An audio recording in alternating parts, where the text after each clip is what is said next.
throwback to the first episode, bro. Like, the question was, like, would you want to be famous? And my birthday just passed, and it was like, I got people, like, hitting me up, like, that I met and have supported the podcast, but they know me through the podcast, right? And then there's people, like, who I'm close to that didn't even fucking hit me up. And it's like, it's weird. It made me realize, like, yes, I appreciate everybody that supports this, but you only know me and reached out to me because I do this, right? You don't know me as a person. You don't know me on a personal level. Facts. It's like, bro, like, that love, like, that a famous person receives, everybody. Not to say that I'm famous, right? You see but the spurts. I'm close. Like, I'm more well known for what I do than I am as a person at this point. I realized, I'm like, damn, all that love that all these artists get, all these celebrities get, that shit's all fake. Like, to them, like, I don't know. For me, it's like, oh, well, like, okay, it's another person that, like, knows who I am. So, like, to them, I don't know if that shit matters to them, but to them, it could literally mean the same exact shit. Like, damn, I got a million people fucking hitting me up saying they love me, but what about the 5 fucking people that didn't hit me up that I fucking talk to every single day?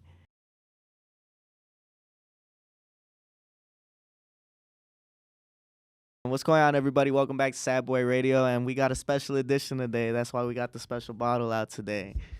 Yes, sir. It's the 1 year, and today we got a really special guest. I really appreciate him because he's always supporting. He always reaches out to me, and bro, like, there's a lot of shit that goes on behind the scenes. Without him, we wouldn't have had Drip. We wouldn't have had Narcolepsy, Mia Alva. So, yeah, let's go ahead and give him a proper interview because the first video got fucked up. Go ahead and introduce yourself. You know what the fuck it is. Nico Supremo, repping Pilsen, Slackers. Appreciate being here. Like I told man when I came here the first time, like, I just appreciate his energy, like, his passion for what you're doing. And I just appreciate people that are as passionate about whatever they're doing, like, as I am with music. So just appreciate you doing your shit, bro. And then 1 year, I told him, like, 1 year is like to me, is like a big accomplishment because most motherfuckers won't. Either they'll get tired of doing it or they'll quit before they even reach that 1 year. Because then motherfuckers think you do 1 year and this shit's gonna blow up. Like, nah, like, you gotta, but you gotta learn stuff. That first year is a lot of bumping your head. Okay, this works. Oh, I fucked up here. Let me try this. Like, you gotta go through that first year to now. Okay, now you're able to approach that next year. Okay, now I know. Let me do this. Let me do that. And, like, I've seen it with, like, how you're doing stuff. So no, yeah, bro. Yeah, I appreciate that, bro. Yeah, it's been a crazy year. I mean, I literally interviewed myself for my 1 year. So, but the reason I wanted to do a 1 year today, because this is the real video. The 1 year video of me interviewing myself was legit. Like, it was supposed to be a joke. It was supposed to be a comedic skit for, like, the reels and shit. And somehow I was spitting gems to myself. So I was like, fuck. I was like, I guess I got to put this out on YouTube, you know? Before we get into it, guys, make sure you like, comment, and subscribe. And, yeah, man, we got a lot coming. Never Satisfied. That's the title. But let's go ahead and pour up a drink real quick. Fucking sponsor me, bitch. This shit's too expensive. They're lucky it represents something today. 1 year. So the reason I bought the bottle, bro, I mean, it's an expensive ass bottle, right? Like, no doubt about it. It's an expensive ass bottle. But my birthday, 1 year, bro, like, that shit represents more to me than a lot of people realize. Like, well, like I was telling you through text, bro, 1 year is not just 1 year of fucking work, right? It's 1 year of fucking learning. Like you said, 1 year of fucking all those struggles, like those late nights where I legit said, like, I could not go out. Like, I had to stay in and edit. Bro, you put your foot on the gas and you only focus on this shit. And shout out to Vic, bro. Shout out to Blue Door Studios because literally, bro, without Blue Door Studios, Sad Boy Radio wouldn't exist. It wouldn't be a thing. We went from fucking 1 camera and a ring light to 2 LED panels, 3 cameras at one point, 2 cameras right now, and a bunch of floodlights. It's so much more than just fucking what it is, So let's go ahead, Cheers to 1 year. Thank you for coming on, bro. Second time. Salud. Cheers, Vic. Fuck me, man. Nah, don't get it in the camera. Cheers, Vic. Shit, this is gonna hurt. Fuck. Go ahead and actually introduce yourself, right? Go ahead and let the crowd know who you are. Like I said, I'm Nico Supremo. I've been doing music for about 4 years now. I originally left Loyola University like 2017, 2018, like after my freshman year, off of a feeling, just off of being like, I was bullshitting through classes, low-key, like, shout out Jones College Prep for teaching me how to cheat, because I just I took everything I learned there and just started, like, bullshitting, like, my freshman year, getting, like, A's and B's. And then I got to, like, the end of my freshman year, I worked at, like, an office, basically, where, like, if you got in trouble, you would go to. And the lady I work for, she's a cool-ass lady, but she was, like, we're watching all the kids graduate in the summer, and she's like, that's going to be you in 4 years. And, like, that whole year, I'd be in class, like, writing down like shirt designs or just like thinking about music, but obviously like I had no idea what like how to record, what a studio was like. I'd never like written anything. I like dabbled in rapping a little bit in high school, just like fucking around, but I had never like actually thought like let me just go for it. Because again, I think also it's like as a Latino, like being my parents being my dad like coming to the United States, my mom being here, but like her family being from Mexico, like I feel like the ideal dream is like go to college, get a job, whatever. So like when I came to my OG, like, hey, basically I came to her and I was like, give me a year to just like see what, like get this out of, in her head, I was like, let me get it out of my system. Let me see where it goes. And like whatever happens, happens. And like luckily my OG being as cool as she is, she let me go about it, like let me try it out. We went to fucking Music Garage, started buying equipment. While I was there, I met another guy. He was working there. He told me about a studio space he had. He got shut down because of ComEd. After that, ComEd came in looking for the old business that was there. When they walked in, they were like, what are y'all doing? Because they were like building and recording. So they had like whatever shit they were building or whatever, and ComEd was like, yo, y'all can't do both at the same time. So they shut them down. I was a big fan of Smino from my homies that I went to college with that were from St. Louis. And they were big like Smino fans. Smino records at Classic Studios on the west side. I ended up going on their website just on like, how do I book a session? They got like a whole thing to do it. Shout out Classics for like making it easy as fuck to book a session. I wanted to book Smino's engineer. His name's Elton. Super far. But like in my head, I was like, he was on the come up at that time. Like obviously he's got a lot of people he works with. He's probably like, as following him, I noticed he's out of the city a lot. So I'm like, at that time, I'm like, I want to work a lot. Like, I want to, like, work on my craft, do a lot. So I ended up working with my homie Cole Krugel. We've been working literally to this fucking day, like, working with him. So, like, I even told him, like, the sessions with him were the first time. Like, I used to leave the studio and be like, it was progress, but I always would leave and be like, damn, bro, like, I was on the fence a lot. I was like, damn, I kind of like it, but I'm also just, like, I was just trying to grow, like, my confidence in what I was doing. And after the first session with him was the first time I left, and I was like, damn, like, this shit is hard. Like, it was the first time I was actually, like, somewhat satisfied. Like obviously you're never like 100% satisfied, but it was the Never first time satisfied, bro. That's the fucking title. And we're gonna get into why you're never fucking satisfied. Yeah. But go ahead and finish your story. Yeah, it was like the first time I left, and I wasn't like, as much as it sounds fucked up, like I wasn't like disgusted with what I was doing. Cause I would leave and I'd be like, you know, you're your worst critic. So I used to leave and be like, damn, bro, like I just listen to it and be like, this isn't it. Like, I wish I could did this, that I need. Like, you just go back and like want to redo shit. And it was the first session. I was like, damn, okay, like I could do this. It was like just a building block of confidence. So then, like I said, since then it's just been like chopping away at shit. Like I said, like hitting my first year doing music was just like what you said. It was just when you do that first year, you're kind of like.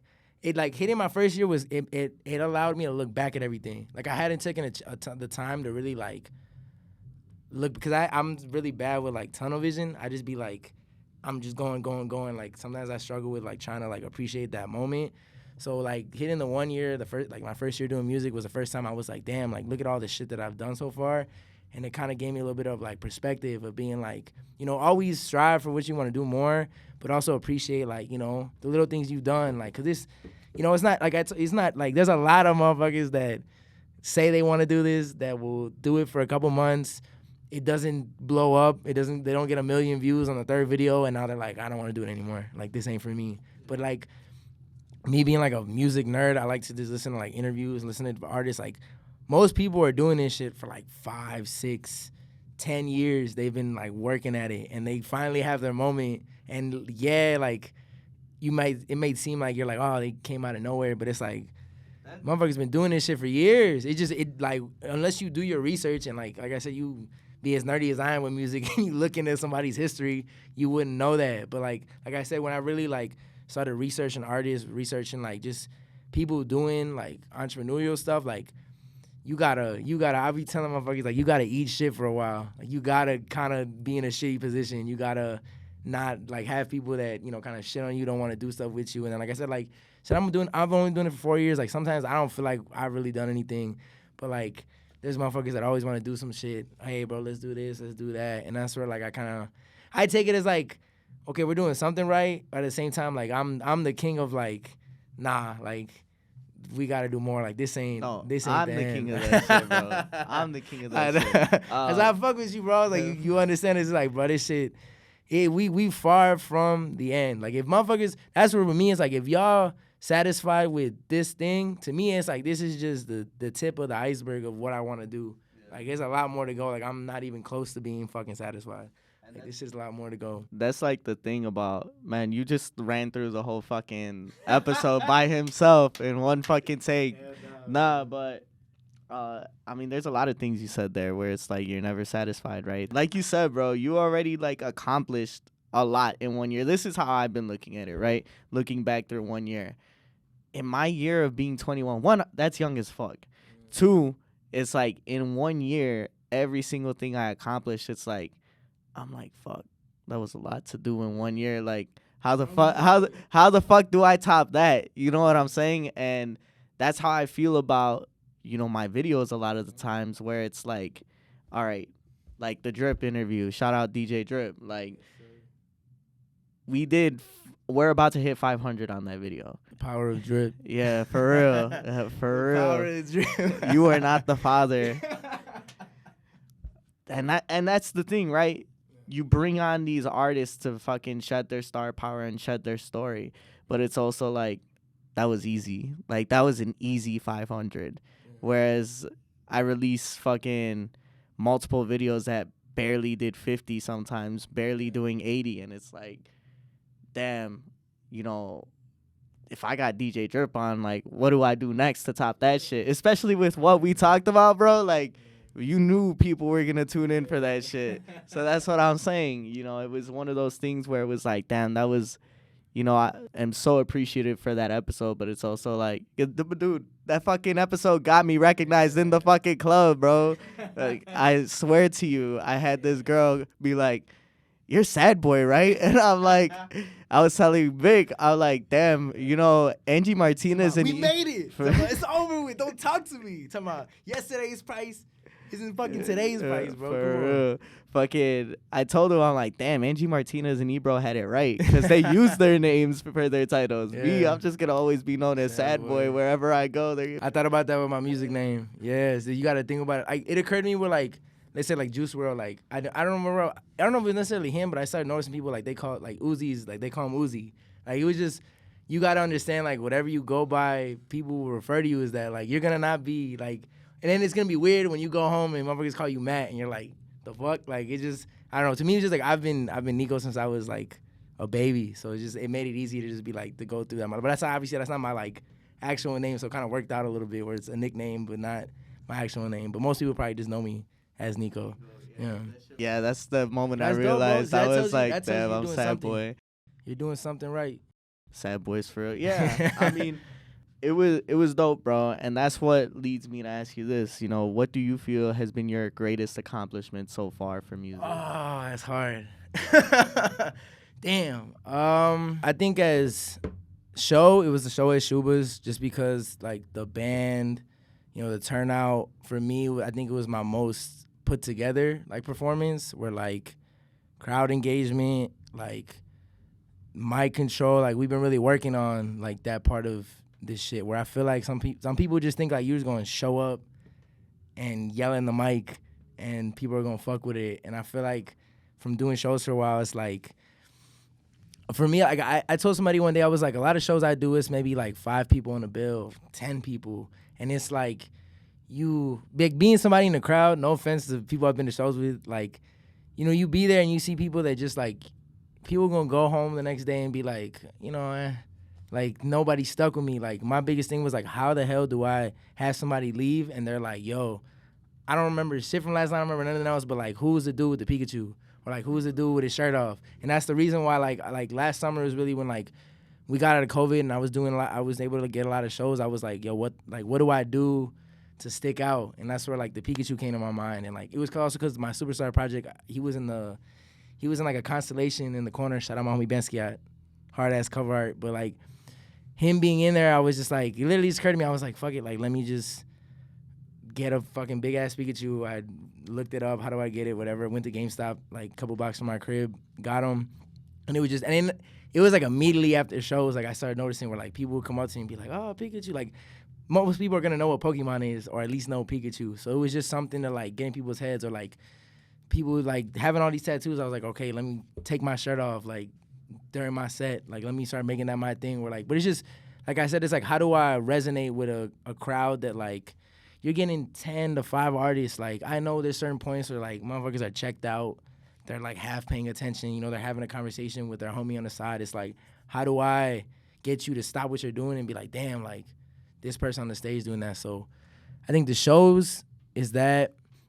I think with videos, probably the Gone video, just because, and probably even that song, just because, like, the meaning behind it and, like, Gone was like, I remember telling people like that song was like one of the first songs that like, it was different than anything else I had done just because like when I recorded it, it was just like effortless. It was effortless doing it in the studio, and then like the words behind it, like I remember like it felt like I got like something came off my shoulders, like a weight. Like it was nothing that I ever felt before like doing a song. So like, and then I even noticed it with like when I, you know, putting it out, it has the most views on my YouTube.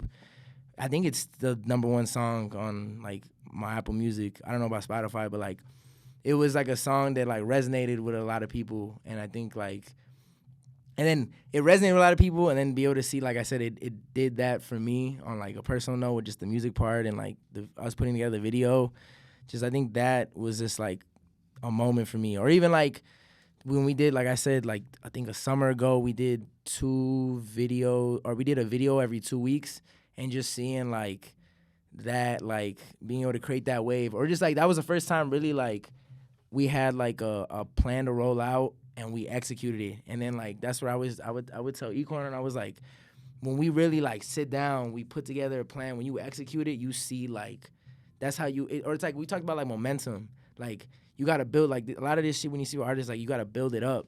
Like you're not just gonna all of a sudden pop up one day and then people are going to know who you are. Like, a lot of it's, you know, how can you cultivate people to pay attention to you? Because at the end of the day, it's like, there's like 100 artists in Chicago, probably more. It's like, how do you, like I said, it's just how do you separate yourself? How do you make it so somebody's just not like, let me just keep scrolling through my Instagram? Like, what makes you stand out? And that's like, I think recently for me has been a lot of my focus on that. But yeah, like in terms of moments, I think it's the Schubert show and then Gone, the video and the song are probably like my greatest comments. But honestly, like I think I think it's hard to answer that because I feel like I haven't. There's so many. No. I haven't done anything. No. Like that's where. Well, that's my problem. Like I feel like I haven't. I think there's to other people they probably like. That's like a big accomplishment. And I think it is. Like I said, that's where I'm trying to be better about like appreciating those moments and doing that. But like for me, I like. me and Equan laugh because I'm like the next day we both had to go to work. Like, regardless of how high that shit feels and everybody's, oh, bro, blah, blah, blah, you killed it, whatever. I got to wake up at fucking 6 in the morning and go to work and be a regular person. Like, that shit that high only lasts so long. You got to go back to reality. So it's like, for me, it's like, it happens quicker. I'm like, all right, where do we go from here? Like, what's next? Like, how do we take this and go to the next thing? Or like, I did a shoot, I think, I think it was last year, at the end of last year with RSVP, and we like modeled for them, and it was a dope moment just to see a lot of people like fuck with it. We were on their page, they like promoted it, whatever. Or just like doing stuff like that was like really cool. So I took a song obviously my key thing, right? I took a song from Ed Sheeran, First Times. You be Stood up. running hip streams, bro. I Uh, know who, you do. me? Ed Hey, Sheeran. Ed Sheeran. I You know you need. be I running need. up these shit. I need your fucking interview, bro. The song is First Times by Ed Sheeran, and he says, "I thought it'd feel different playing Wembley, 80,000 singing with me. It's what I've been chasing, 'cause this is the dream." And he goes on to, say like, talk about how the only thing that really mattered was like the person that was with him afterwards, right? But the way that I think about it is like all this shit that you work towards, right? And you have this expectation like it's gonna feel like this. It's gonna be this. And then you get there and it's like I don't know, it's almost like your expectation will never live up to the actual reality. And that's what I was gonna ask you. Do you feel like your greatest moment so far has lived up to what you expected it to be? Honestly, I feel like I got, even before those moments, like I feel like recently I've gotten rid of that. Like I honestly started to just go into stuff and just have no expectations. Like for me, it's like if I'm prepared, if I feel like I gave it my best effort, like I said, like the show, I was like, we prepared for like 2 months. I felt like we like had done everything up to that point. I was like, whatever happens, happens. Like for me, it's like that type of stuff is like out of my control. Like I feel like it's so hard to like sit there and like yeah, I think it's good to imagine and like manifest and put it out into the world. Like, I think it's like that energy into it. But I feel like also like I feel like that sometimes like cripples people. Where like you said, it's like you build this thing up in your head so much that like you get to it and then there's like this fucking letdown of just like, damn, like it wasn't what I thought it was gonna be. For me, it was just like, honestly, I feel like all those moments were just like, I was just happy that it was out. Like with the songs, I was just happy that it was out. The video, I was just happy that we were able to put it together and it came out. The show, I was more happy about playing with the band and that part than anything else. Like the crowd was cool, everybody fucking with us cool. But for me, like the shit that like made me feel good was like the band sounded good. Like everything came out cool. Nobody messed up.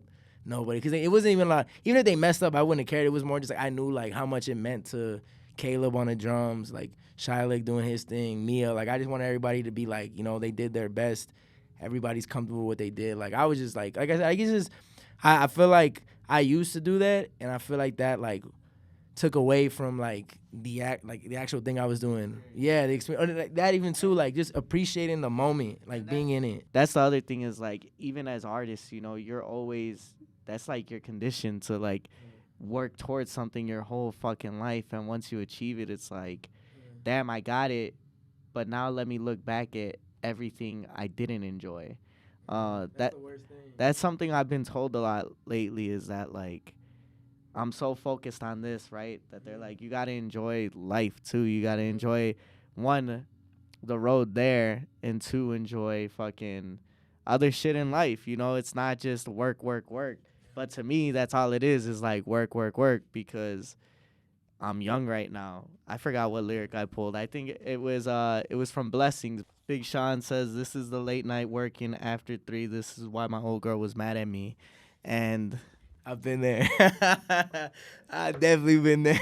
hey, bro, it's fucking work. It's not like I'm here to play, right? And that's why I can say like I'm blessed to have the people around me that understand like, yo, like this is my job now. This isn't just fucking. That's the energy you need to have. You know what? That's the blessing I can say is like I don't got anybody on my ass telling me like, yo, like you said you were gonna do this with me. Well, take a look real quick.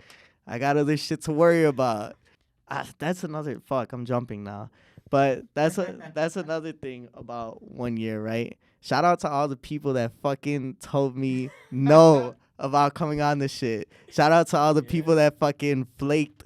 At the end of the day, you missed out. But you gotta let that fuel you. I feel like I know exactly what you're talking about. I feel like I've had a lot of people like that too, or people that like a lot of the beginning when I left school to do music, a lot of people would look at me like, or what used to fuck with me is it was like when I started, like I was just working a kitchen job, like washing dishes. And I used to be like looking at, I got a bunch of kids my age that are going to school, whatever.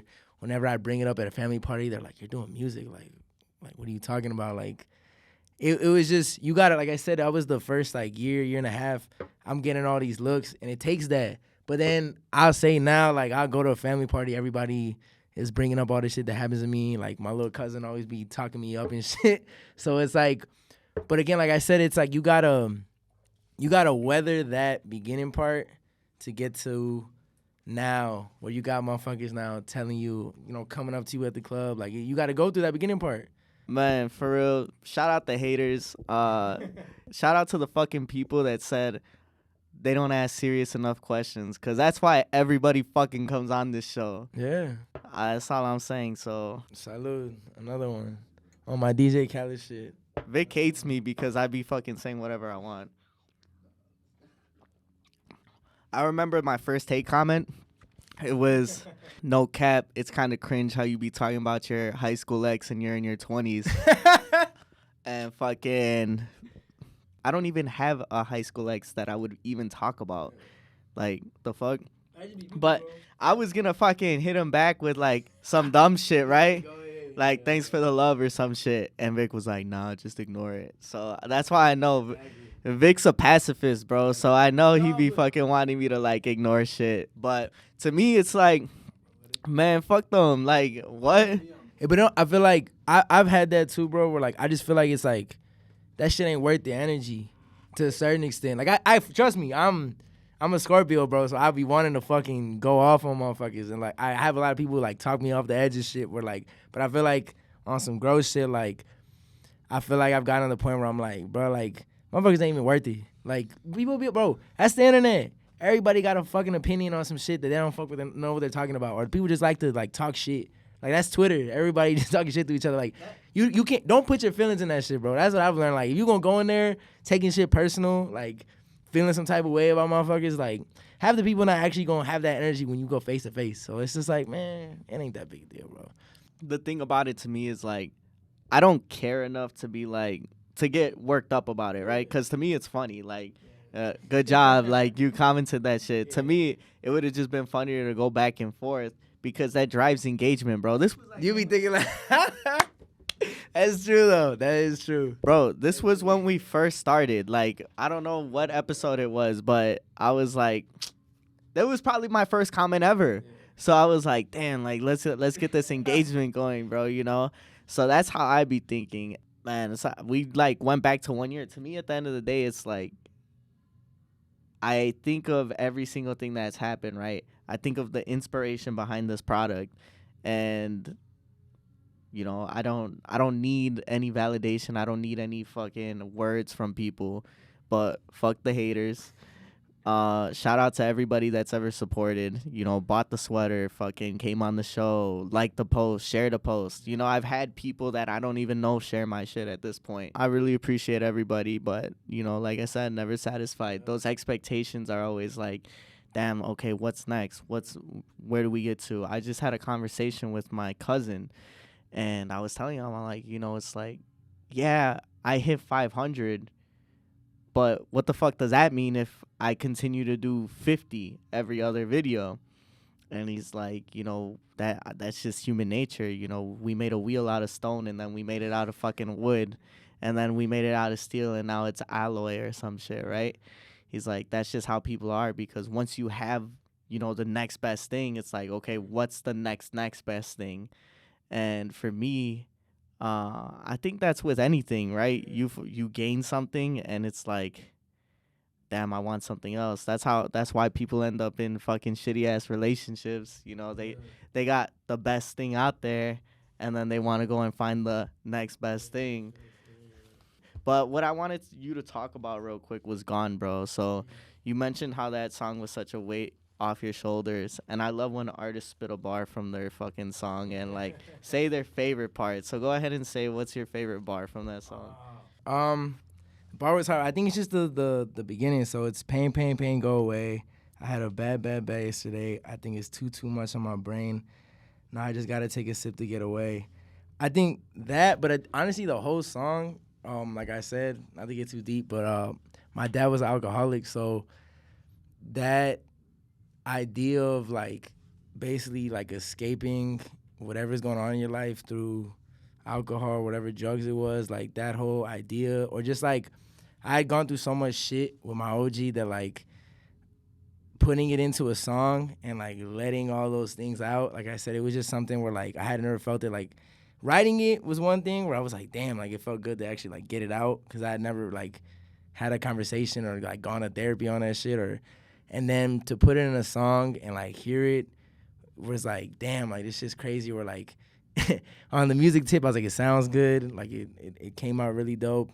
But then like even just like I told people what I liked about it is like I feel like if you just listen to the song and the melody, like it's a vibe. But then like I love songs that like the melody and the song sound really good, but when you listen to the lyrics, they're actually like dark as fuck, and it's actually kind of like kind of a sad song in a way. So that's why I feel like I kind of achieved that in the song, where like you listen to it, it's a vibe. A lot of people just like they sing those lyrics like the chorus. When you listen to the chorus, it's actually kind of like fucked up what I'm saying. Like yeah, like it's basically somebody running away from their problems, just drinking it away. But like just that dichotomy between the two of like a dope song, but also like the meaning behind it. And I feel like it was the first time, and I've probably done it to a certain degree, but that was the first time I feel like I really like put those two things together, like to the best of my abilities at that time. And just it's another moment where I feel like with a song where I was like, hey, like if I could do this with this, like I'm moving in the right direction. Like I can keep doing this. So I was like, if I can make a song like Gone, like, or like people always tell me like, if you can make a song like this, song like that I already have, it's like, it's just about keep on working, keep on, chipping away at shit. Like you can do it again. Like if you can make this song once, I feel like you can always do something or something better to the same degree. So just that song, not just like it means a lot to me. Like I said, it got a lot of weight off my shoulders, but I feel like it gave me a boost of confidence of like what I could do as an artist, and like seeing people's reactions, how like they mess with it, whether it's for the lyrics, for just the song as it is, for like all these little things, the video, people that checked it out, like all those different things, just seeing like, or I feel like it's like with my favorite artists, I feel like when you got a song, you see how it impacts like your life, to see people that like they're able to relate to it. Cause I even know, like, I feel like as Latinos, we all have like, just talking to a lot of people I know, like we all have a lot of, whether it's your dad or your uncle or somebody in your family deals with substance, whether it's alcohol or something. Like we all have somebody in our family or somebody we know that does that or struggles with that. So it's like just being able to like, I even like when I wrote that song, I was like, I'm not special. Like there's probably a bunch of people that can relate to what I'm talking about. So it's just like, even that part of it, like it helped me out. And like, hopefully like even every time I do certain songs, like I'm like, if I could help somebody's perspective or something they're going through, because an artist did that for me, if I can do that, like that's like the dope part about doing music. And that's the thing, is that most people don't even know these stories, bro. No, I know. That's why whenever you bring up certain songs to me, I'm like, damn, that's crazy. Like I appreciate you actually listen to the song, so I'm you're able to figure out certain parts about it. But I know there's some people that, like I said, like they probably just listen to it, hear the words, but don't actually listen to it. They're just like, oh, it's a dope song. But I'm like, if I explain it to you, you'd be like, damn, like it's some heavy shit behind this shit. So yeah, especially like when Embrace, right? Yeah, like Embrace, another one too. Had me and you never had that first interview where you talk about your dad, I would have never known that fucking song was about your dad, Cause that one I did, it was like a little bit after he passed away. And honestly, what's crazy is, shout out Hilvy, my homie Hilvy, he sent me that beat and he was just for him. And as I was listening to the beat, I was just like, damn, like, what do I like? Because, again, it's like, it's technically his song, but it's like my words over it. Like, he dropped it under his name. So when I when I wrote it and put it together, I was like, damn, like, this is kind of like a real personal song that I'm letting him do it. But it sounded good, so I was like, like, let him do it. Like, it's cool. Like, I'll let him do that shit. And, like, when I think about it, like, that song, like, again, it's another song. It was another song that I was like, when I did it, I was like, damn, I felt like a weight was lifted off my shoulders. Like, it was around the time when my dad passed away. Like, we had his funeral or whatever. Like, it let me get that out of myself. And even just being able to do that, and like I said, it's just people listening to it. And like, if like the one thing about that is just like, it's not technically on my shit. So it's like I said, you had to look for it a little bit. But even like stuff, that's where like recently I've been like, I got a lot of different songs that like I probably should go back and shed some light on, because I feel like, you have a moment for them when they happen, but it's always good to like, how can I bring this back to light? Because like I said, it's like, there's songs that I feel like they're dope and they probably deserve a little bit more shine. And you honestly put that in my head when like you brought that shit up about Embrace. I was like, damn, like that song, because my mom told me that like when she listened to it, she was like, you should try to like push that song more. And at that time I was just like, like it's not even technically my song. I'm like, I don't even know how I would do it. But recently, like I've been trying to see like, okay, how can I bring some of these songs back to light, because I feel like they deserve like, not, I don't want to say more love, but they deserve, they deserve to like, because I feel like, because they're like gone, I think it's like a year and a half years old or something like that, like compared to where my audience was then to now, like there's a lot of people that probably know me that maybe they've seen it a little bit, but like I gotta, you know, how do I reintroduce it? And Braces, like I said, that's harder, because like if you go to my Spotify, my Apple Music, like you gotta go down to like, you know, it's like at the bottom, it's like what you're mentioning or like songs that you're a part of. Like if somebody doesn't go all the way to the bottom, you're not gonna like find it. So it's about just like, how can I bring some older songs to light? So that's like, yeah, you put that in my head especially. I was like, okay, how can I go about that? But we got a plan for that. I'm not gonna lie, like I be thinking about that too, where there's so many like gems dropped in old episodes, right? Where it's like nobody saw that shit. Yeah. Nobody fucking was like watching my shit. And I haven't even gone back and looked at them. I'm not gonna fucking lie. I'm not gonna act like I haven't watched fucking the full episode 1 since I never watched the full episode 1. I'm not even gonna lie. I was here to record that shit. Fuck, I need to watch it for. I know. Everything that I'm a part of, I made. So like, you know, I never understood that when I was younger, when they'd be like, movie stars, they don't watch their shit. And I'm like, why the fuck wouldn't they watch their own movie? Because they were in it. So what the fuck do they need to watch it? Plus, I even feel like some people like or with movies, I feel like it's you're watching yourself in a way, or like you're playing a different role. I feel like just like it's weird to like. I had that with video sometimes. Or like what I would try to like be with the person who's editing it, and it would just feel weird. I'm like, damn, I'm like watching myself, and it's just like, it's a weird. I don't know, it's weird. Like you gotta get used to it. It's a weird thing. I'm not gonna lie. Like now I watch my videos. One, I think it's easier to watch them because I actually like how they look. Yeah. Like when we first did them, no hate to Vic, but like, yeah, we were just talking about it. No hate to Vic, but like those first episodes are fucking rough. Like. Whoever supported me then, shout out to them, because them bitches were fucking rough. But to me, you know, I didn't feel like people were watching to fucking watch the video at that point. They were watching to listen to what we had to say. Now it's a whole production because, you know, we're moving on up. I want to be able to go back and take reels and fucking be like, yo, like this episode, I said this shit.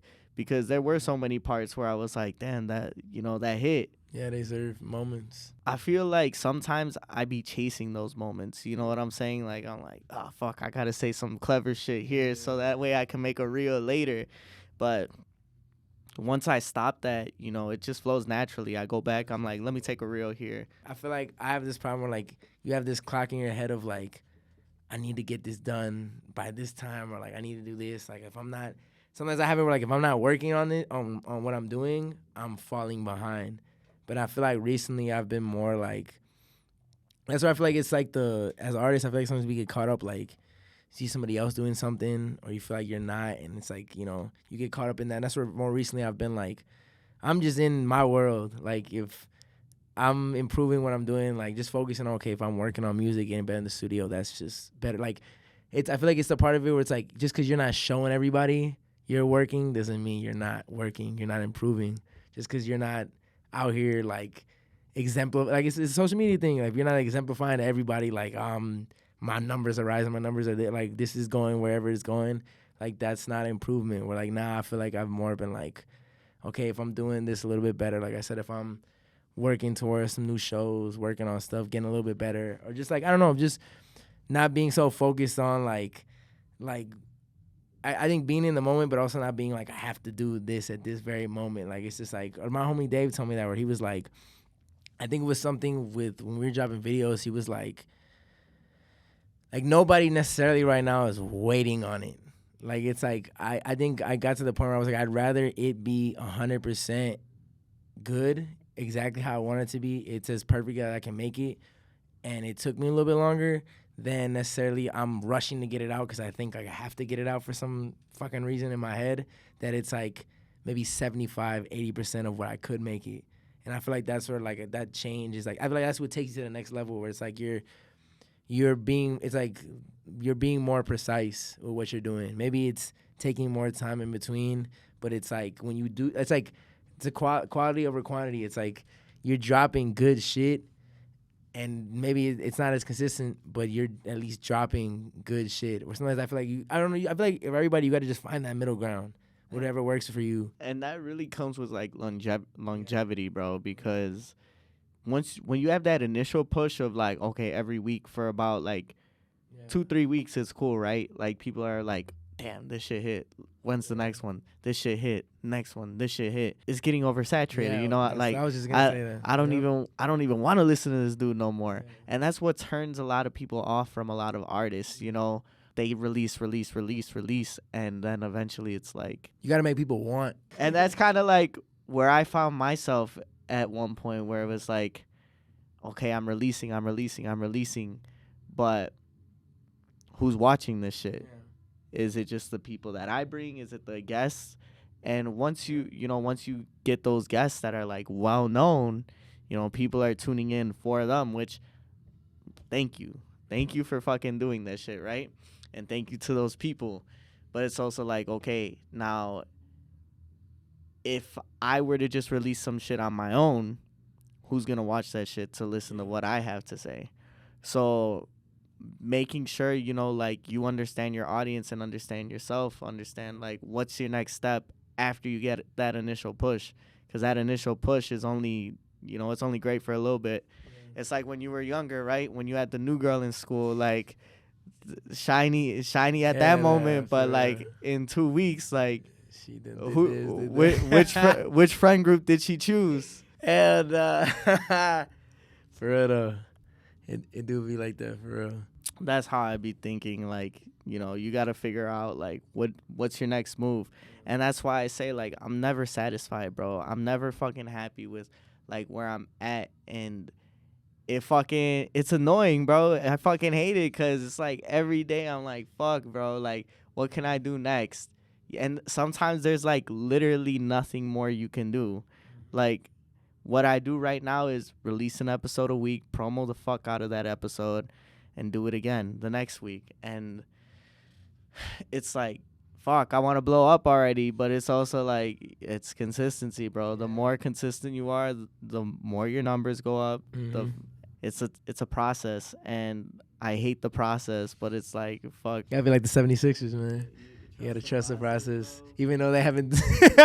I shouldn't use them as an example because they haven't fucking done anything.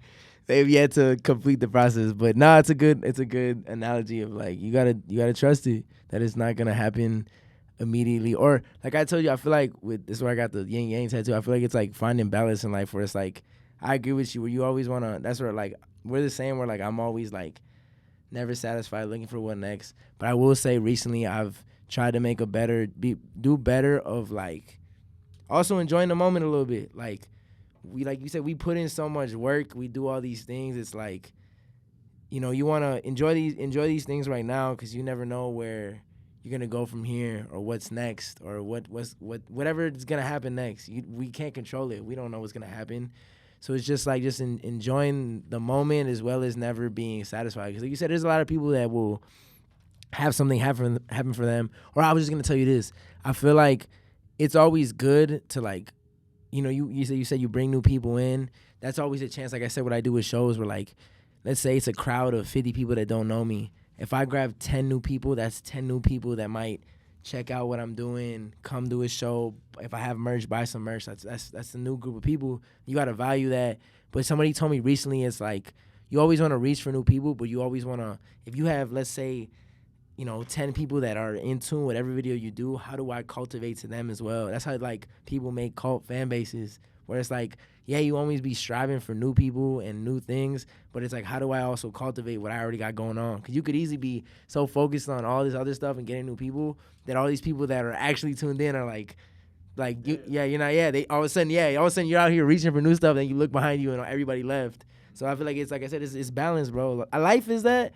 But especially with that, it's like I feel like you gotta find that balance within yourself to be like, for me recently it's been like, how do I, the people that are in tune, however many people it is, how can I get you? Because then like I feel like that's where those whatever, let's say 100 people, that's 100 people that might like, share, buy some merch, do something like that. Like that's where my homie really told me that with merch, where he was like, bro, if you can get 10 people to buy clothes, that's 10 people that put money in your pocket. That's 20 people that's real money. That's what, as an artist, as anybody doing stuff, that's what you eventually want to do. You want to be able to make money off this and like live off of it. So it's like, how do you get not just new people to get in tune with what you're doing? Because again, at the end of the day, like, you know, you might get 10 people, 5 of them actually tune in, 3 of them are kind of into it, kind of not. 1 of them followed you, but they don't pay attention to shit. But then you, like I said, it's like recently I've been really like, okay, I like, same time I want to get new people, there are people that are in tune with what I'm doing, that check it out, everything I drop, whatever. And it's like, you also want to give love to them. And like you said, appreciate that. And also just like you said, how can I, you know, feed them in a way? Like what, like that's where I feel like as artists or people, that's where you reach out to the people. Hey, what do y'all want to see? What should I do? That's where you want to also get like input on that. But like I said, it's finding that balance. And I feel like in what we both are doing, it's about just finding a good balance. And I feel like when you find that, it's continuing that. But like you said, like I had it recently where it's like you get a little too comfortable doing the same thing, and then it's also you gotta, okay, where do I go from here? Because then it can't get easy. It can get easy just being like, okay, I have this formula works, but there is gonna be a certain time where everything expires, everything comes to an end. So you gotta recognize that. That's probably the hardest thing I will say, is recognizing when you get to that where you're like, because then it's real easy. Like I said, you think like, I think because sometimes we get caught in what we're doing, you think like, oh, bro, this shit is dope. Like, but at the same time, you got to read the room. A lot of motherfuckers can't read the fucking room. Like, once you're not in the room with the people that follow you, got to also read the room a little bit, see what people are feeling, and like accommodate to that. And, you know, however that goes, whatever people need to do for them. That's where, like, again, that's like self-reflection. You got to look at yourself and be like, what am I doing? What can I improve on? Like, check your shit out. Like, recently, like, I used to not really look at my numbers like that.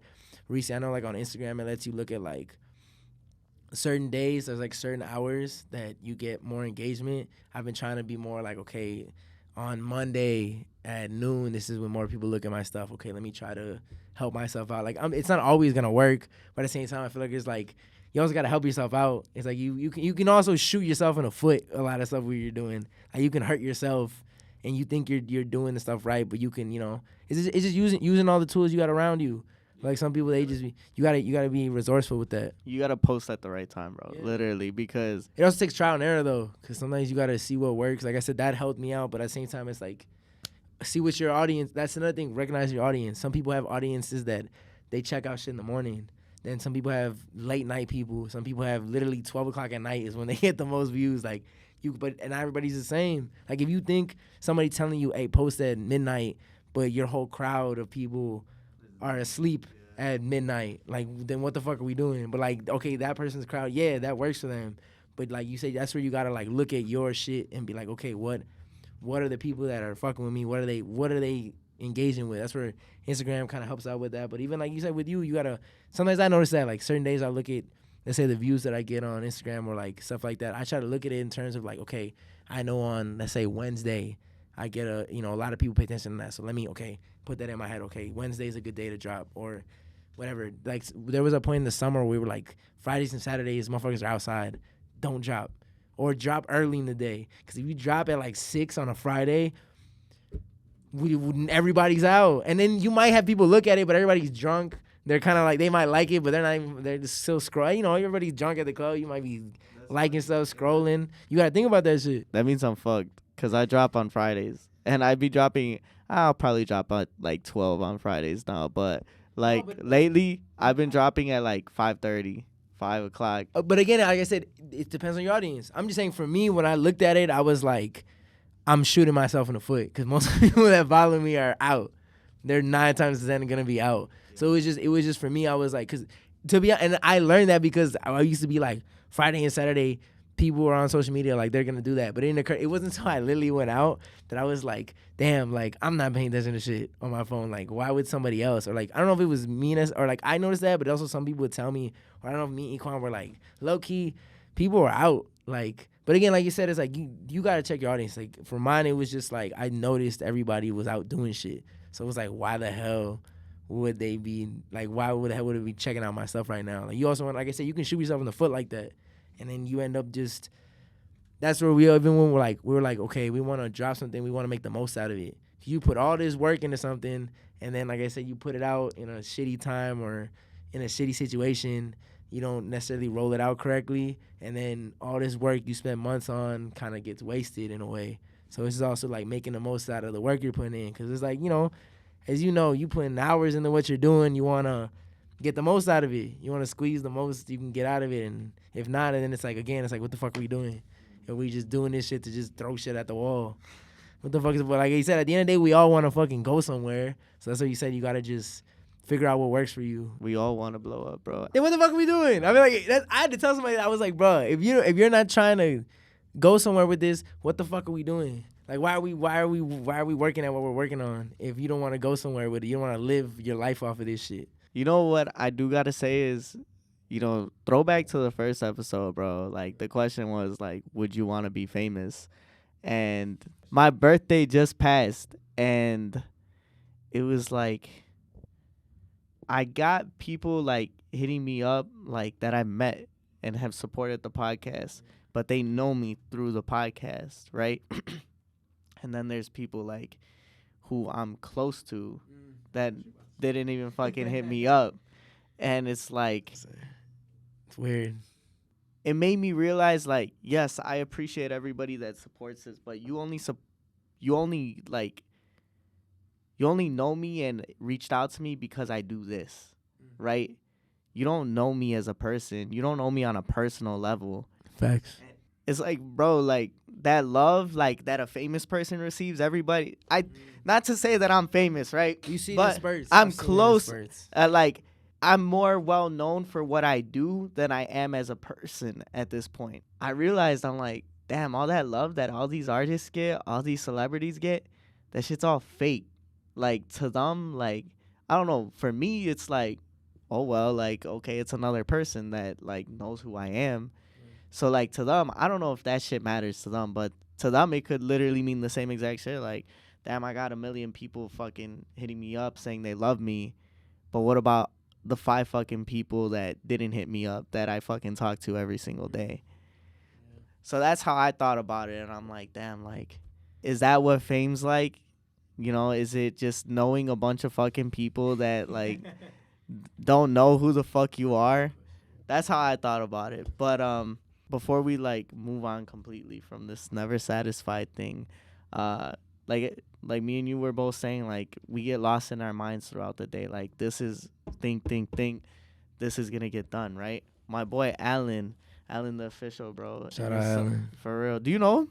Oh, you met him. You met him. I met him at yeah. I had a show in Wicker Park the other day, and we like met for the first time. He was out with my boy A.K, and he came out to support him, and he was just there for the show and shit. So I had seen him like through your podcast, and then that's the first time we kind of like met and shit. And then, like I said, he works with AK at their little spot that they got. So yeah, it was just weird to connect like that. He's dope. Yeah, he was telling me about that. He's like, yeah, bro, I met this dude. His name's like Nico Supremo. Yeah, he fucked with Die Trying. That's what I appreciate him, man. He fucked with that song. Yeah. He was like, he knew about me through you, and like, bro, you got motherfuckers out here talking about like the shit you do. I was like, oh yeah, I know Nico. Yeah, bro. I that's what I brought up to him. I was like, I found out about him through you. Yeah. So fucking the song is Passion Slave, bro. And it's one of my favorite songs by him because, like, it's some real shit. He says, in this prison, there ain't no loopholes. Trying to plot my escape, but I keep on getting lost when I'm running into new roads. And I can't shake it. This amaze that keep on changing. I'm in pain, but it's amazing. And, it's like literally what he said. It's a maze, bro. It's a maze. And it keeps on changing. These little pieces that you're like, okay, I'm going to go here, I'm going to go there. It all fucking changes one day, and it's like the fucking social media algorithms, bro. It fucking changes, and you're fucking... For real. One day you be getting, like, all these views, then one day it's dead. That's what I'm saying. Sometimes, like I said, bro, it's like, you don't know what's going on. I mean... And the creation process, bro, like, putting yourself through this, like, it's such a great feeling when it fucking hits. When people are fucking posting your shit, sharing your shit, and fucking just showing love. But... behind the scenes, bro, you're in fucking pain because like like I said, you look back on all these moments and it's like, damn, I missed this because I was so focused on this. The main example I can think of is like, and it's cliche, right? Relationships, right? You miss out on so many different good things that you could have had because you're fucking your only job, bro, is to fucking do music, is to create. And it's like, damn, like, my bad. Like, I'll catch you next time, but I do that a lot. right now, like, this is my priority. And I think about it like he said. And he goes on to say, like, I miss my baby's first steps being passion slave. Damn. And that was the moment I'm like, damn, like this dude is legit, bro. Like he's about his shit. And I don't know, that's just one of like the many things that I think about, right? Is that nobody realizes like all the shit in the background, bro. Like, yeah, you see my video, you probably get annoyed that I fucking post this shit and I'm fucking spamming the fuck out of your timeline. Yeah. But realize the shit that I went through to create this shit. You know, it wasn't just I woke up one day and the video was fucking put in my hands and I said, here you go, guys. Yeah. Here you go, YouTube.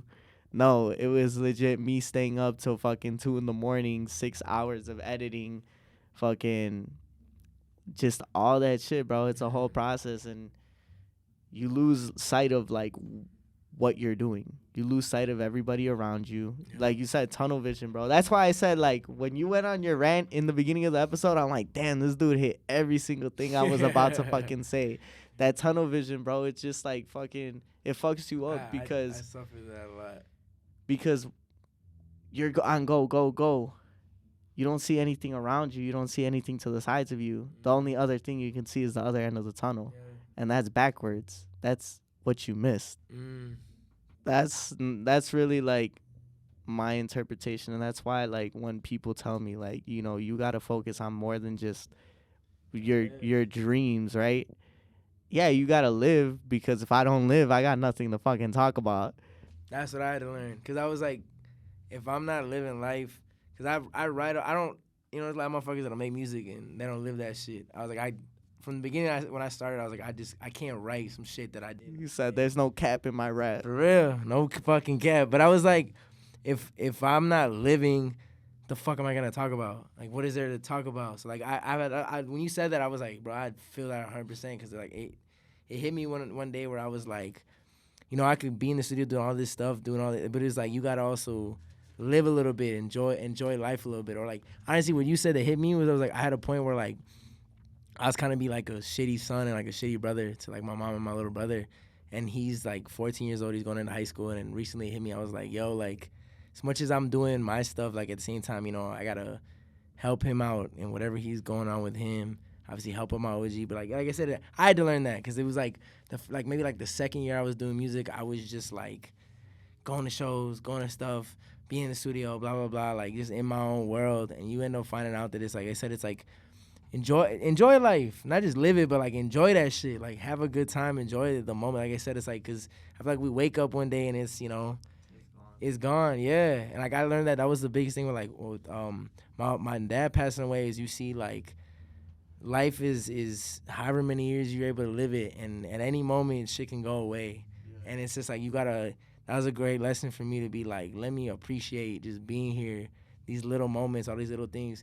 Even I was gonna say earlier, like when you brought up, sometimes I sit back and I think, and I'm like, if when I was, let's say 19, 20, when like the first couple years when I started, if I blew up then, I would have been so fucked. Like musically, I was not fucking ready.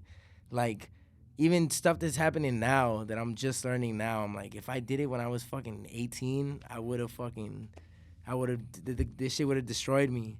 And I swear, like, I think even, like, stuff like that, like I said, I can say now that, like, yeah, you want to blow up in that first year or two, but then when you really think about blowing up and all this shit that comes with it, like being a celebrity, doing all this, all these people that want to, the Kanye documentary showed me that, where, like, when he was, like, signed and moving on, like, you're getting pulled and pushed, going all these different places and shit, and, like, if you're not ready for that shit, you see unfortunately, what happens to a Kanye. You can lose yourself just trying to like do all these different things, keep up with everything, and it's just like I feel like you gotta like I feel like I've gotten these little, like you said, you get little bits of fame and like little things, like you get recognized going out somewhere.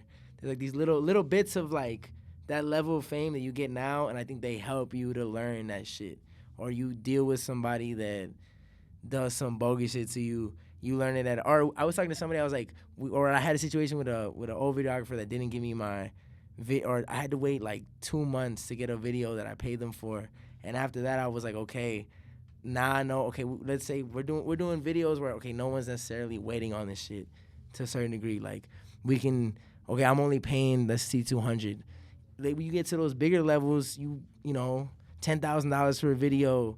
You build up all this shit for a video to drop. Like there's a lot more on the line at that point. You got, let's say, if you're signed, you got a label going behind it. If you're independent, you know, you're trying to do a tour or something like that. There's a lot more on the line when you get to those points. So I feel like it's better to learn it now when there's less on the line than you blow up and then now, like, as soon as you see so many people fall off because you're trying to juggle all these things. You're trying to take care of fame and all this other stuff. You're trying to stay relevant, all these different things. You're learning it on the fly rather than, you know, you're taking these lessons you learn at the smaller level, and now you can apply those things to, like, at this grander scale of things.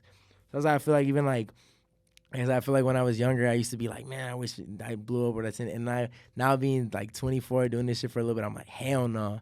I would have been fucked. I would have been so fucked.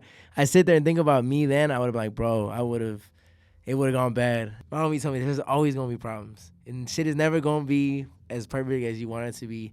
But it's like you're at least at a more equipped point to be able to deal with that shit. Rather than like before, you don't know what the fuck you're doing. And you're making all these dumbass mistakes that you shouldn't be doing. But again, it's like you can't expect yourself to know it without going through. That's like I feel like doing stuff like this, whether it's music or podcasting, it's like there's no book. Yeah. I mean, there's books that people want to say, but it's like not everybody's path is the same. So whatever you do isn't going to go the same way. Man, we just hit so many good points today that I'm like, fuck, bro. Like, this is going to be a hard as edit. I'm telling you. The last thing I want to ask you is, what do you feel like currently is missing from your life? I feel like I let other stuff get in the way sometimes of what I should be doing. And I feel like recently, like I said, I was talking, like, it being my 24th year, I mean, my homie talking about Kobe, it's been like that Mamba mentality. That's what I've been trying to like approach this year with, of being like thinking about Kobe. You know, we all grew up on those times where he was playing, and like that Mamba mentality is really like, you see that. I feel like there's hella players you hear playing basketball right now. All they mention is like that Kobe mindset and like how they get to that level. So I try to apply that in what I'm doing now, of being like, you know, like I said, enjoying life. We're not gonna lie. Like, we don't go out, we don't bullshit, and we do stuff. But it's like at the same time, it's not like when I like prioritizing stuff. It's like when you could, you know, you could, like you said it perfectly. It's like you could go out and maybe you're gonna, you know, have fun. You spend probably too much money going out rather than, okay, I've learned. I feel like it's like I'm gonna miss tonight. I'm pretty sure I'm not going to miss anything that was that important. Let me go and do this shit that I should be doing. Or let me save this bit of money that I'm like, this should go to a studio session or a fucking some merch, or this could go to something that actually will help me. Yeah, and that's how I think now, bro. Yeah, and or pick and choose when you go out. Like, pick and choose, like, where, you know, there's certain events that make sense. I'm not going to lie, bro. Like, it hurts me in a different way to spend money now. You know what I'm saying? Like, it doesn't hurt because I'm being fucking, like, broke, right? That's not why it hurts. It hurts because I know that instead of fucking spending $30 on 2 shots at the bar, I can fucking put that shit towards a new monitor or some shit. So that's what I'm saying is, like, just like you're saying, is, like, it's not that it hurts because I don't got it. It hurts because I know that this money could be better used. Bro, fucking $200 bottle. The only reason I bought that bottle, bro, is because of what it represents. It's not the fact that, like, oh, it's Don Julio 19. Well, yeah, that is. But it represents the fact that, like, we made it to a year, bro. That's what that shit reminds me of. And that's what it's always going to remind me of at this point, is, like, we did it. You know? And real quick, we kind of mentioned it earlier. I feel like the biggest thing is, like, what you put into this is what you get. Like, if you're going to half-ass it, you're going to get half-ass results. And I feel like you've seen that, like, as you started doing more, putting more energy into it, you're going to receive more. I've seen that with what I'm doing when I put more energy into it. So it's just like, the rest of motherfuckers be confused. They're not blowing up. It's like, bro, you doing half-ass shit. The motherfuckers that blow up are doing it. Yeah, but it's just like you see that when you really look at it, you're like, the people that make it are the ones that are hustling. That are, because I tell a bunch of people this, bro. I'm like, bro, there's 15 of you. Whether you do whatever you're doing, there's 15 other versions of you that might have better equipment, that might know more than you about it, that might be doing this certain thing different or better or just whatever. It's just there's 15 other people trying to do the exact same thing you're doing.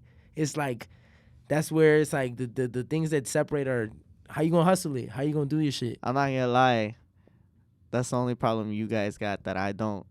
There's nobody else doing this shit like me, bro.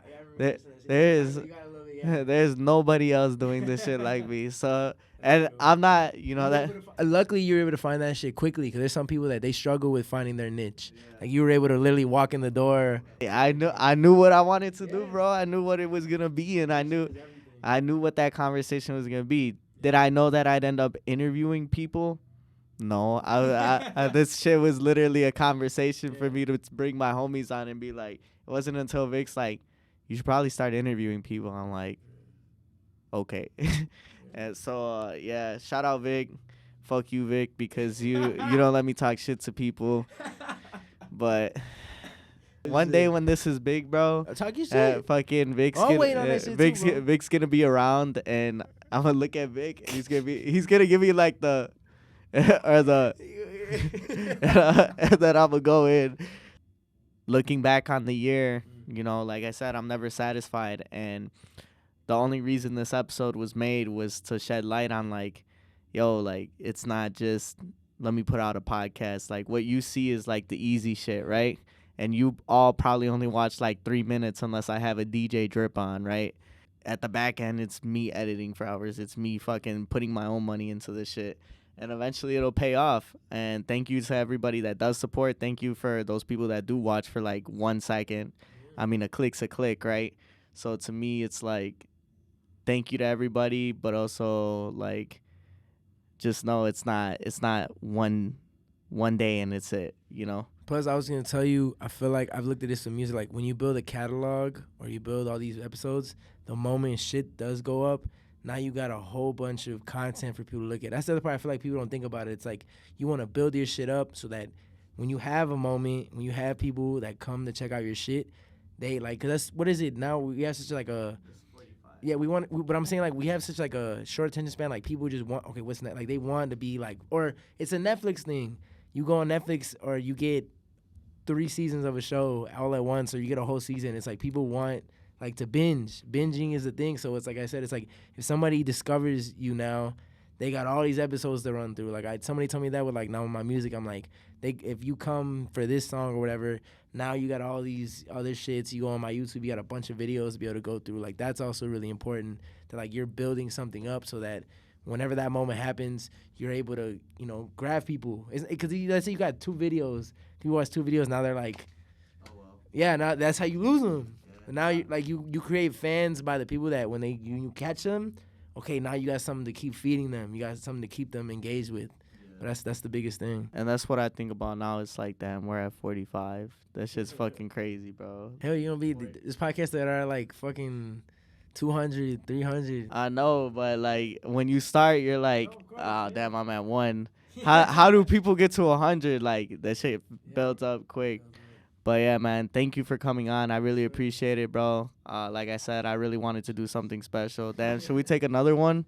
Yeah, man. No, to close it out, I appreciate you. Like I've told you since the first podcast we did, I appreciate the energy you put.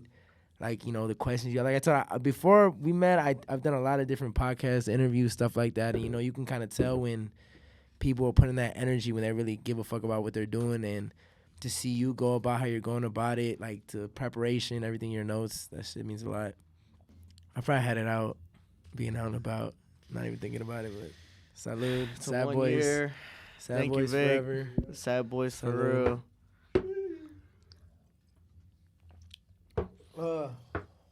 Okay, that one hurt.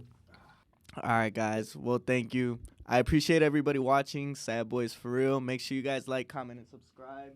And go get you a bottle of Don Julio 1942. These motherfuckers Sponsorship better coming sponsor soon. me, bro. Thank you, guys. Sad Boys for real. Peace out. This is Sad Boy Radio.